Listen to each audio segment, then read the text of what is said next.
Chapter 4 Practicing Meditation. The heart purification method uses two types of technique: the main technique and complementary techniques. Through the main technique, one adopts simplicity in physical posture, discipline as a requirement for a good result, and inner will as an unwavering drive. And the complementary techniques work as professional support, which make the path to stillness shorter and easier. 1. Main technique. 1.1 Basic principles.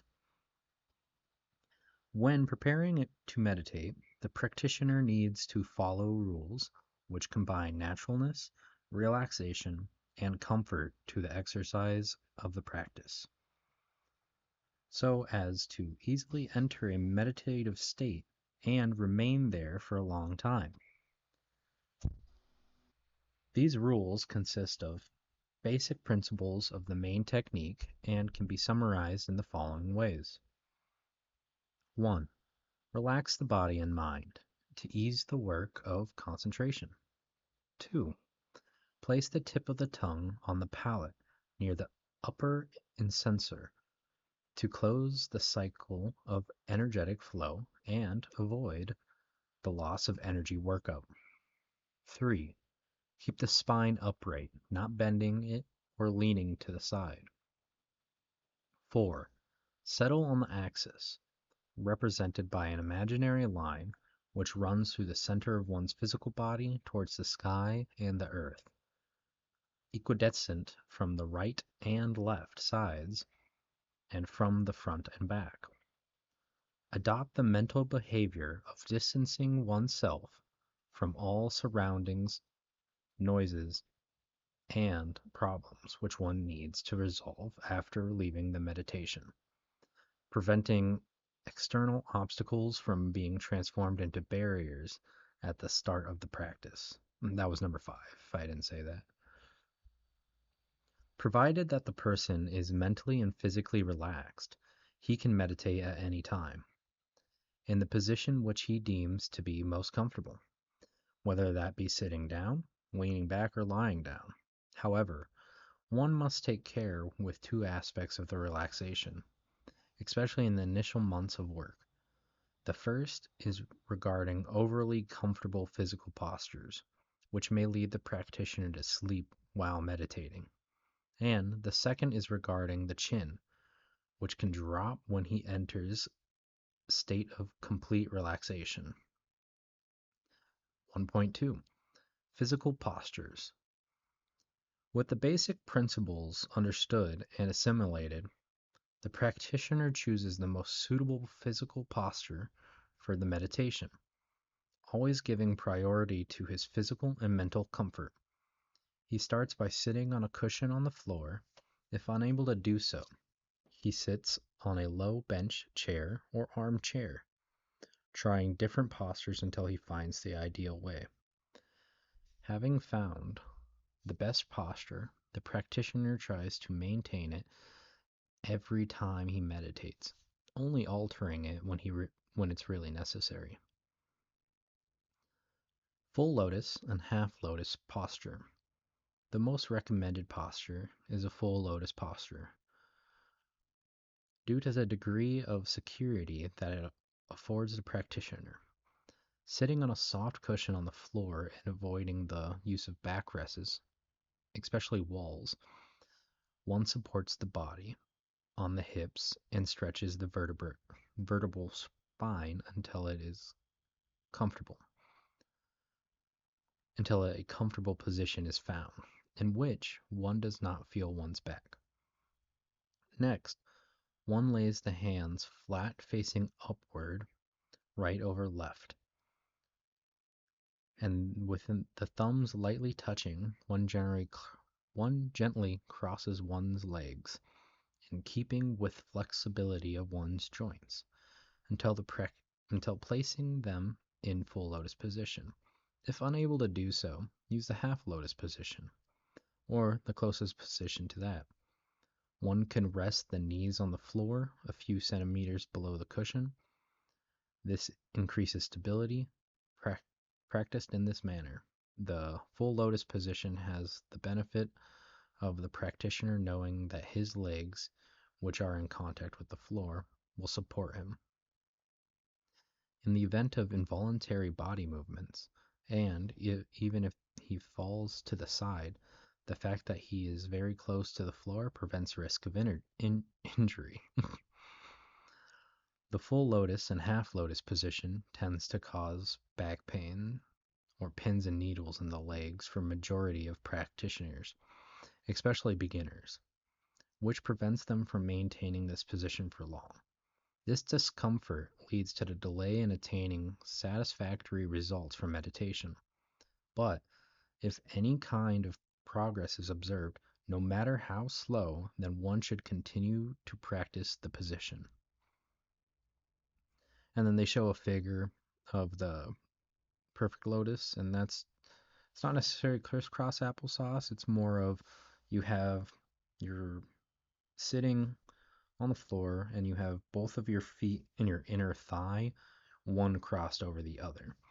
As far as what the hands are doing, they are gently rest the lower abdomen, and the fingers are within each other, kind of making like a little bowl with your hand, and your thumbs are connected. And then they show the person sitting on the cushion, and then how their knees are gently touching on the floor to enhance stability. As far as the half lotus position, they show a little picture of that as well. And that one, you either have one foot crossed over, or you have pretty much your feet not in your inner thigh area, and they're just resting down below. Sitting without a backrest and sitting with a backrest. If it is possible to adopt the full lotus or half lotus postures, the practitioner should try, in this order, the following postures. Sitting without a backrest, on a low meditation bench, sitting on a chair with a backrest, sitting in a soft armchair, leaning against the backrest, or, finally, sitting in a soft armchair, leaning back with the feet resting horizontally. The practitioner may also rest his back against comfortable cushions when using the soft armchair for meditation. And if anybody else was confused on what a potential meditation bench is, because I've never heard of nor seen one, it's just like a little bench that has a slight little angle where it's like you're tilted forward, but your feet can rest underneath you. And they don't have a backrest. And moving forward, laying on one's back and laying on one side. The heart purification method also adopts another position, recommended only for those who are too frail and unable to get up out of bed. This position is lying down. This is a lying down position, which presents the risk of the practitioner falling asleep. Due to the total relaxation caused, combined with the ideal position for sleeping. When adopting this posture, one needs to be careful, preferably close to lie on one's back and keep facing upwards, suitably arranging the pillow's position in an upper part of the body, from the waist up, slightly higher than the lower part, while keeping the legs slightly bent, which can be achieved by using cushions underneath the knees. And then they show a little picture with that one, and it's just to like slightly elevate your head and then have a cushion beneath your knees. These precautions lead to a sensation of complete rest, but in situations where the horizontal posture does not allow one to lie on one's back, it is possible to lie on one side. In the principle, the practitioner can turn instinctively either to left or right, and do so only needs to rest on a pillow or his own arm, avoiding inclining the spine too much. However, It is recommended to lie down on the right side so as not to run the risk of causing tachycardia during the relaxation. The pressure of the waist, the pressure of the weight on the body over the heart when lying down on the left side can provoke a change in one heartbeat. The acceleration in itself is not harmful to one's health, but it does interrupt the practice and becomes another difficulty to overcome. 1.3. The rhythm of the breathing and the measure of concentration. Having defined a suitable posture, the practitioner starts to work with two basic tools of meditation, attempting to unite the breath and spirit through the stages of concentration, contemplation, and fusion. Keeping the spine straight and the tip of the tongue against the palate, he closes his eyes, relaxes his body and mind, and begins the process of concentrating on the air that he breathes, without tensing any muscles or feeling any anxiety. This concentration should be exerted to the right extent, without attaching oneself or disconnecting oneself from the air being breathed. It is of the utmost importance to maintain this measure of concentration, because concentrating excessively can bring about physical and mental diseases, and concentrating too little generates reveries. It is also essential to permanently keep one's attention on the air one's breathing, as the air that is united with the consciousness will be the agent which promotes the purification of the heart.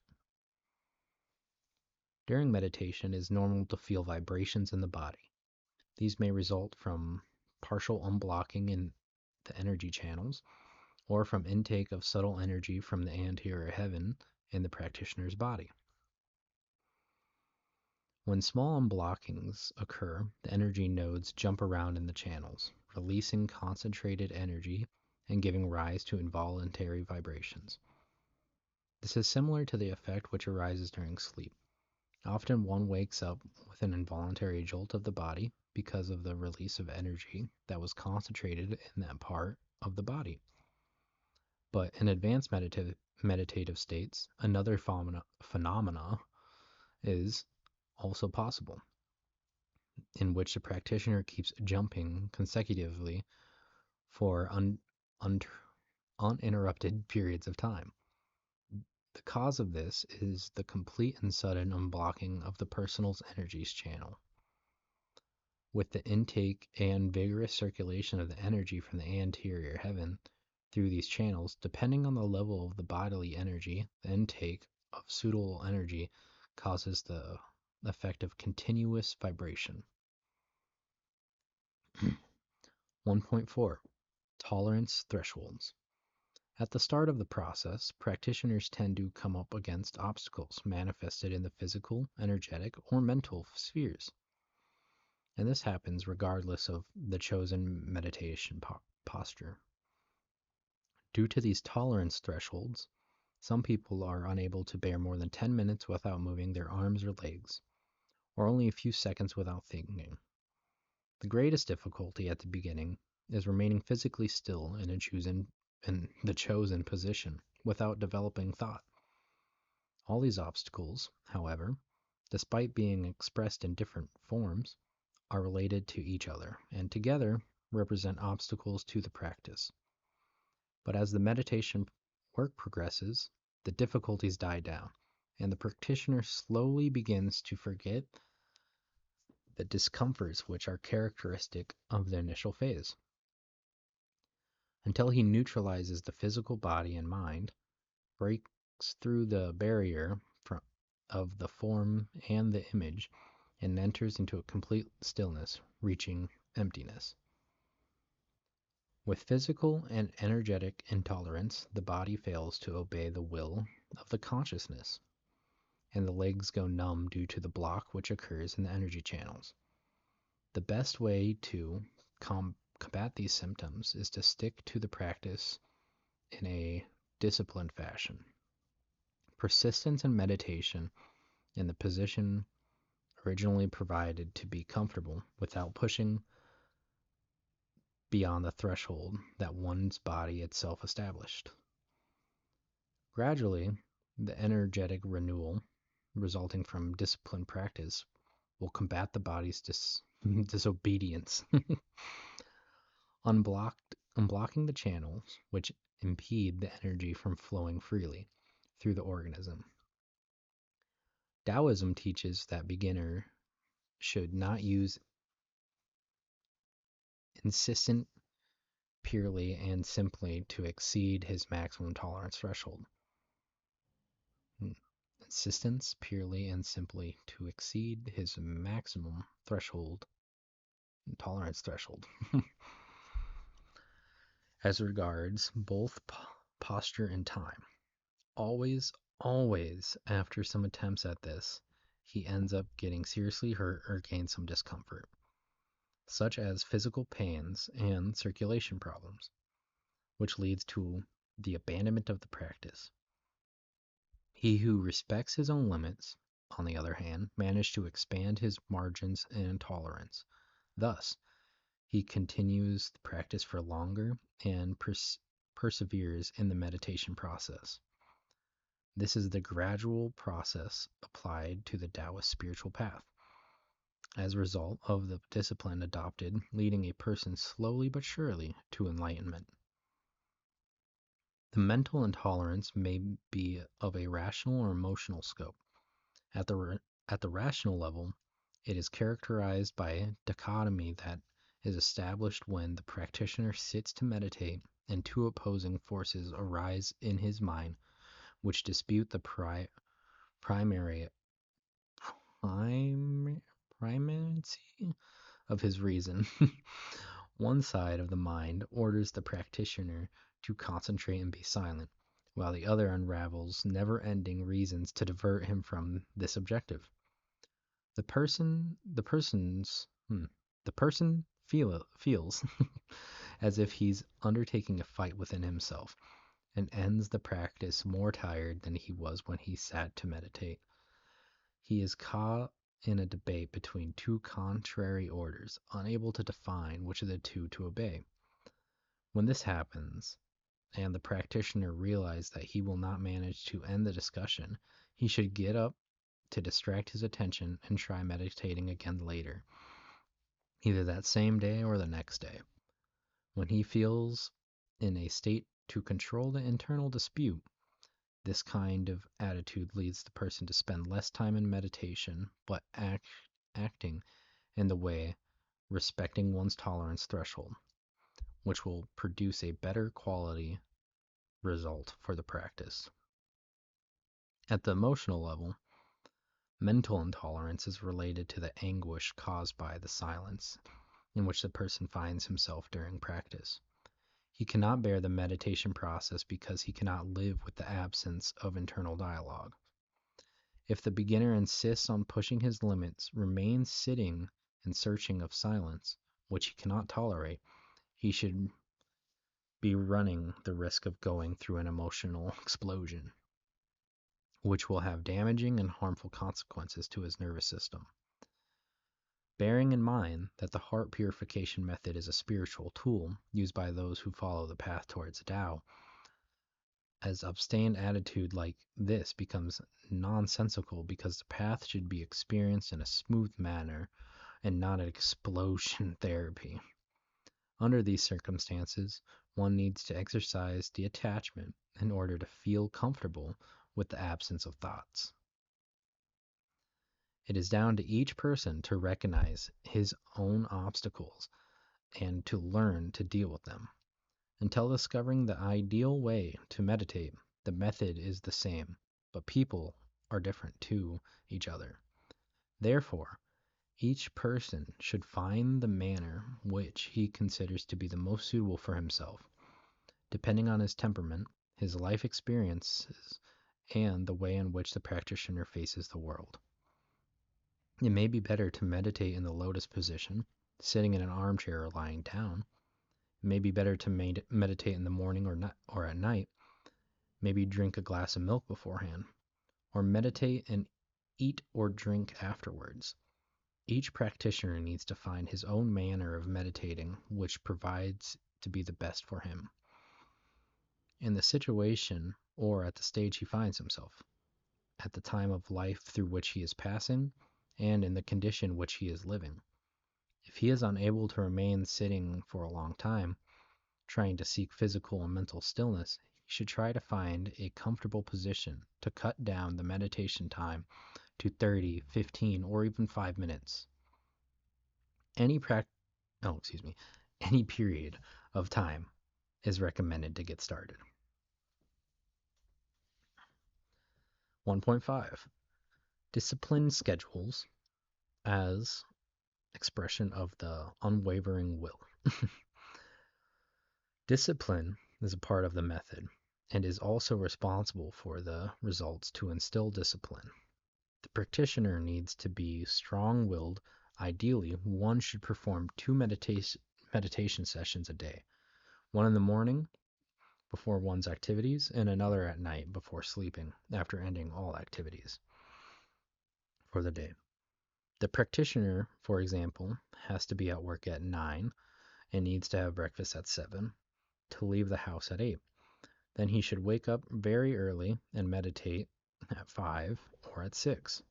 After the meditation, he stops thinking of practice and starts carrying out the activities normally, which the feeling of having fulfilled the daily task at night, after ending his cycle of activity, and when ready to sleep, he sits to meditate again. Before going to sleep, these tend to be the 2 most sincere moments in a person's day, which is why they are recommended for meditation. But the choice of times depend on each practitioner and which periods he deems to be the sincerest in the unfolding of his daily duties. That practitioner should meditate every day in a disciplined manner, even if he only managed to do 1 session, or when he is aware that he will not manage to remain in a meditative state for more than 5 to 10 minutes. Contrary to how it may seem, the results of meditation come not from the days on which the person meditates and manages to enter silence, but also from those days on which the person meditates and is unable to plunge into stillness. The disciplined effort to sit still every day, preferably at the same time and place, adopting the same posture, is precisely the initial act of disciplining the body to the spiritual consciousness that subsequently one day reaches the emptiness. 2. Complementary techniques. Counting numbers. Complementary. God, I struggle with that word. Techniques aim to help the practitioner combat the initial intolerance blocks, which hinder the practice of meditation. Until he reaches the more advanced phases of the process and feels ready to free himself from the supports. The technique taught here is that counting numbers, but beginners may use any exercise which increases the ability to concentrate and brings greater elasticity to the physical body. Counting numbers is used to eliminate excessive thoughts, preventing the mind from wandering and helping concentration. One counts one's own breath from 1 to 10, and upon exhaling, next counting is complemented by the act inhaling. Without counting and without thoughts, when reaching 10, one goes back again to the number 1 and restarts the counting up to the number 10. If one forgets which number he has reached or goes past 10, suspend the counting immediately and restart from the number 1. However, when forgetting if the only perceived after the practitioner has ceased meditation, there is no cause for concern. This means that he is freeing himself from the need to use the complementary technique. Counting is ideal for beginners and for people who have strong physical, energetic, and mental attachments. The mind is a place within the air that is exhaled, and the air carries with it to the outside the attachments, neurosis, and suffering that populate the mind, at least for the moment, so as to enable one to meditate for a few minutes. The deliberate gestures of expelling the attachment level of the mind from the body represents an act of real relinquishment, and that is one of the ways within the reach of the practitioner to exercise the practice of detachment. By becoming aware of relinquishment, this method has a oh Lord, I'm tripping on words right now. Sedative, relaxing, and purifying effect, which is why it is especially recommended for people who are extremely tired to ideas and sensory effects. The sequence of numbers from 1 to 10 originate from the symbol of, another thing, of the I Ching. It was inspired in a system called the river map, He Tu, considered sacred by Daoist theology, and represents the order and integrity in which the rules of the universe. Some schools of meditation use infinite counting method, 1, 2, 3, until the practitioner is exhausted from counting. The retroactive counting method, 100 down to 1, like 100, 99, 98, 97, all the way to 1, or multiple counting method, 1, 2, 3, dot, dot, dot, 100, 99, etc. There's a lot of counting methods, apparently, all of which are avoided by the heart purification method, as they hyperstimulate the mind in the method. Successfully counting from 1 to 10 repeatedly, as opposed to transforming the common mind into a hyperstimulated mind, has the purpose of leading the practitioner to reach more quickly and easily the final stages of the method. Full spiritual attainment within the Taoist path, symbolized by fusion of spirit within the breath. And that was a very struggling chapter, but thank you for listening. Part 2, Zhu Wang Lun. I don't know if L-U-N is Lun, but Discourse on Sitting and Forgetting. Commentary by Wu Jyh Cherng.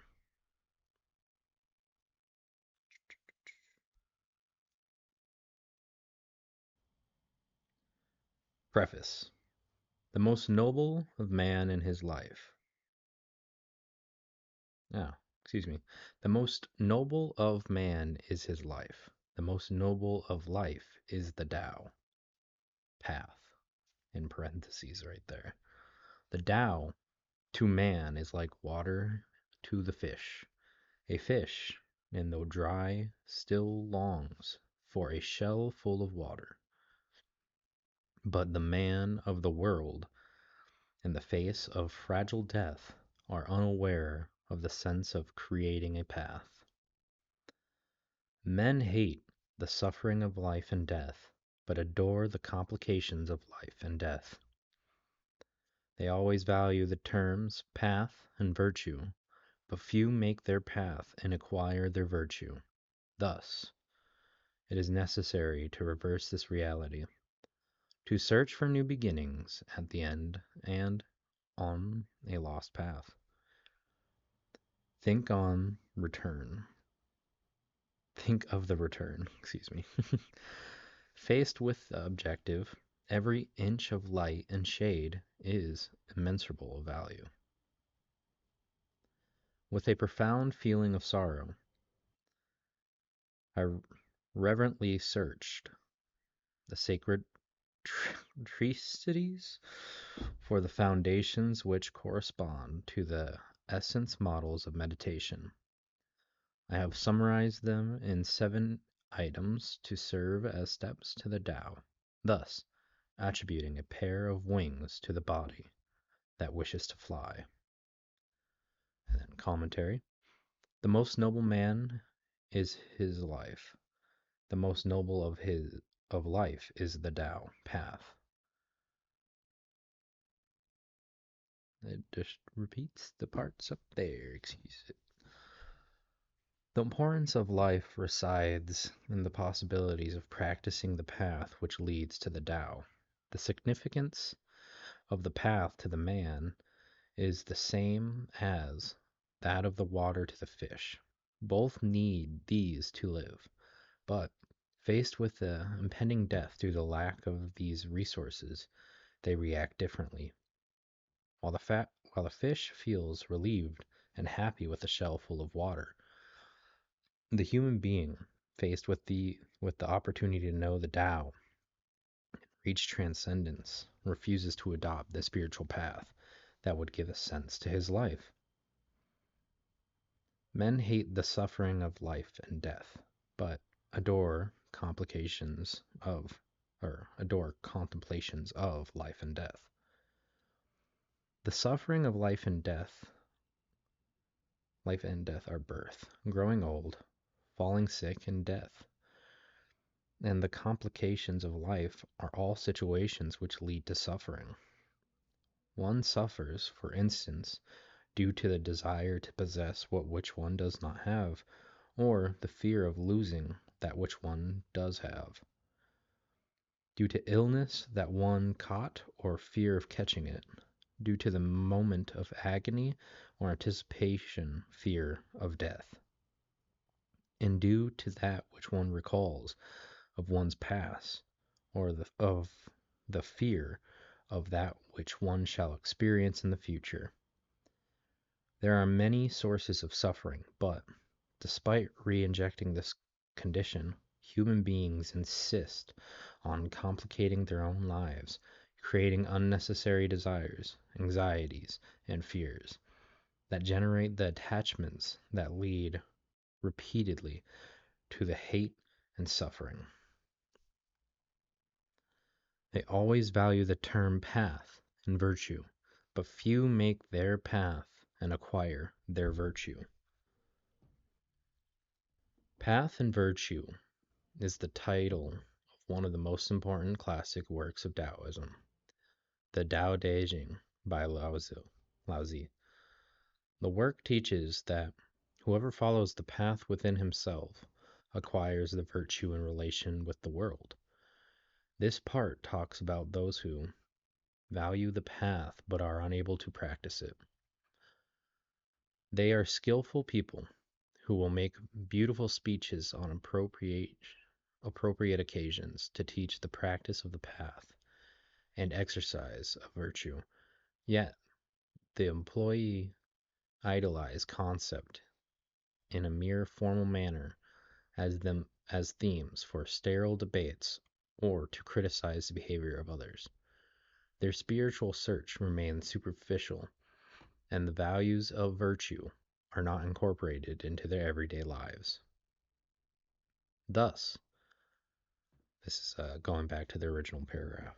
Thus, it is necessary to reverse this reality to search for new beginnings at the end. On a lost path, think of the return. Faced with this objective, every inch of light and shade is of immense value. Changing this behavior and becoming an authentic follower of the Tao, which consolidates in one's everyday routine the practice of the path and the learning of the virtue, is inadvertently the reality. Suspending activities contrary to the precepts of the Tao and taking the path of return, which leads one back to the Tao. One back to the origin. To reach this condition, one must find at the end of each situation the beginning of the next. At the end of each lost path, which does not lead to realization, one must identify the beginning of a new path towards transcendence, and they must embark on this path. Where every inch of light and shade is of immense value, Master Sima emphasizes the importance of each fraction of time in the life of one inclined to adopt the path, urging one to value this opportunity and no longer put off the beginning of its practice. Back to the original paragraph, or segment, I suppose. With a profound feeling of sorrow, I reverently search, the sacred treatises. Treaties? I don't know about that one. For the foundations which correspond to the essential methods of meditation. I have summarized them in 7 items to serve as steps to the Tao, thus attributing a pair of wings to the body that wishes to fly. The commentary. The sacred treatises are the sacred Taoist texts, and essential methods of meditation are central techniques, common to all Taoist meditation. The 7 items are the 7 chapters of the book, and wings and body are expressions inspired by the text entitled 10 Wings, written by Confucius, to interpret the yi-yang. The final passage cites the author's motivation to write the book, his sorrow in the face of human beings' loss of direction within the sort of space and time spent amidst the disorder in the world. In the work, he summarizes the guidelines to this practice of Taoist meditation in 7 chapters, and reveals erstwhile hermetic concepts, which may now, in their new format, serve for all followers of the spiritual path. These are steps which allow access to the mystery and to the essence of the Taoist meditation.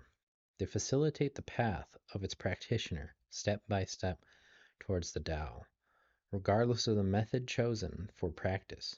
This is the meaning of a pair of wings attributed to the body that wishes to fly.